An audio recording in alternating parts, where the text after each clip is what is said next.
Ассалаумағалейкум достар. Бүгін кезекті сабағымыз импорт жасау, яғни басқа форматтарда осы Corelға енгізу, импорт арқылы енгізу. Сол туралы сабақ болады. Ал бастайық. Так.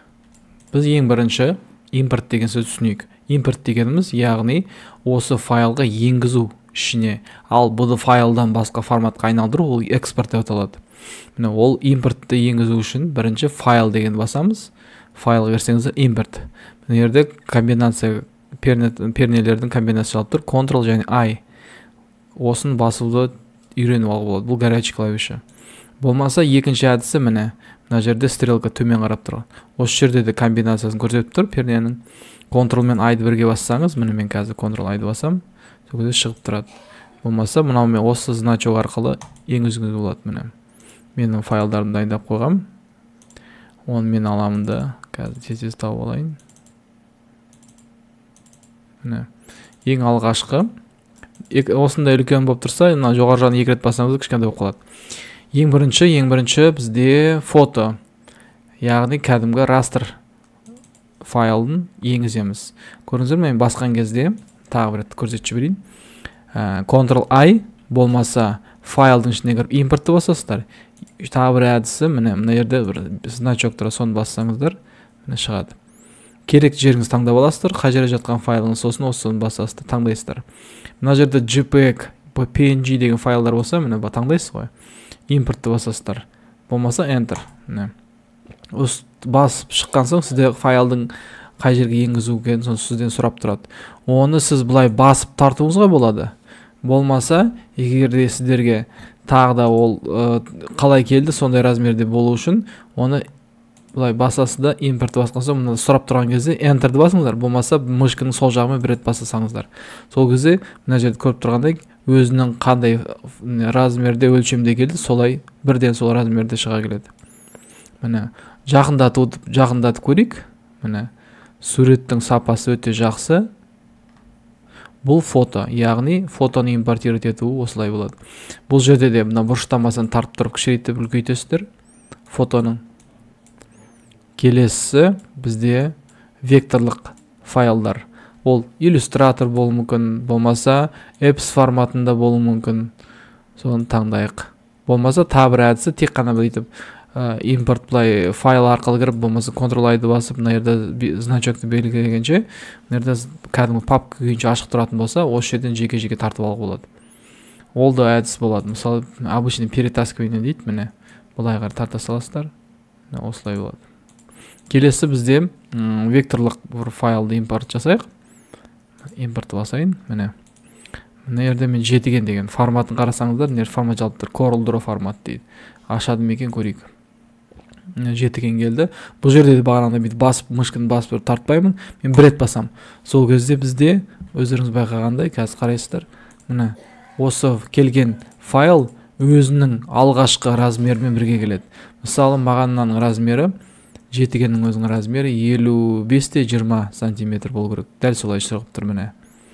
Егер де мен жаңаға қайталағандай импорт арқылы алып, міне файлдарын алып, бүйтіп тартатын болсам, оны я үлкейтіп жіберем, болмаса кішкентайға жіберем.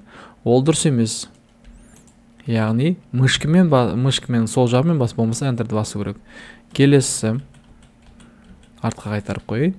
Бұл Corel файлды, векторлық файлдар импорт жасау. Векторлық файлдың ішінде тағы да бізде EPS деген формат бар, EPS. Осыны ашайық. Басып тұрып тартып жіберуге болады. Болмаса бағанағы өзіміздің әдіс бойынша OU деген таңдайық.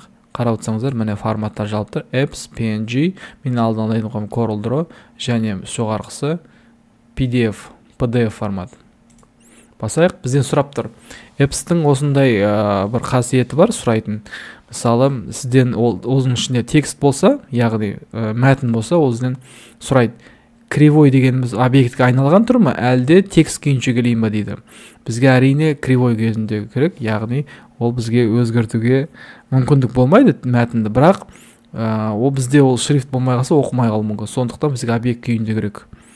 Осыны басамыз, төменгі жағына галочка сияқты қоясыздар да, окейді басасыздар. Тағы да Enter басасыздар, міне. Қарап отқандарыңыздай Бұл да векторлық формат. Қарап отырсаңыздар, мына түсін өзгерте аламын, оны қалай білу ажырату керек екенін түс беріп өзгерте аламыз. Мына жерде де дәл солай. Неше түрлі түстерді беріп өзгерте аламыз. Яғни фото деген растрлық, мынау корылдың векторлық, тағы да бір және мынау EPS деген векторлық файлдар. Енді және бір форматты көрейік. Так, бізде болды корылды. Енді мына PDF деген формат. PDF деген форматты өзіңіз мен бір шетін ашып көрейін, бұл не екен. Мен мысалы Globo дегенді аштым. Өздеріңіз байқап отқандай, мына жерде 3 бет. Бірінші бет, екінші бет, үшінші бет. Осы 3 форматтың біз деген мына жаққа енгізіп импорт арқылы алу үшін бүйтіп басамыз. Бізге керектісін ғана басу үшін біз нерден таңдай аламыз беттерін. Бірінші бет, болмаса екінші бет деп. Сондықтан ол мына жердегі болып қалатын болса, мына выбрать страница басасыздар да, кривойда және мына жерде 2 демосы 3 деген бетті басып шығаруға болады жеке. Әрине бағанағы үйренгендей ендір басыласыздар, міне шығып тұр. Бұл да міне байқаңыздар да вектор. Векторды қандай екен байқау үшін видтің ішіне кіресіздер де каркасқа басасыздар. Сол кезде барлығы жеке-жеке боялатын екен көрініп тұрады. Міне. Енді егерде барлық 3 параға керек болатын болса, қараңыздар. Басамыз да осы күйінше түйіспейміз, enter дейміз. Міне бізде сұрап тұр. Enterді басамыз.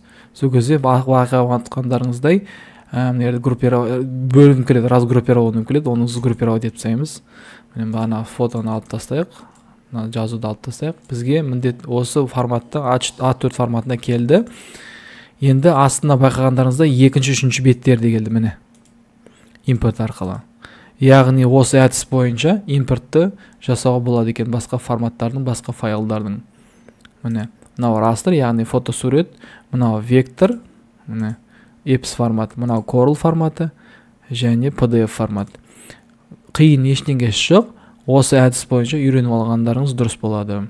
Оны жеке-жеке былай алуға да болады, және импорт арқылы былай болады, және файлға кіріп, және тағы бір әдісі Ctrl-I-ды басқанда сөйтіп шығады. Сіздерге ұнаса, лайк басыңыздар, тіркеліп өтіңіздер, және достарыңызбен бөлісіңіздер. Сіздерге пайдалы болды деген ойдамын. Жақсы сау болыңыздар.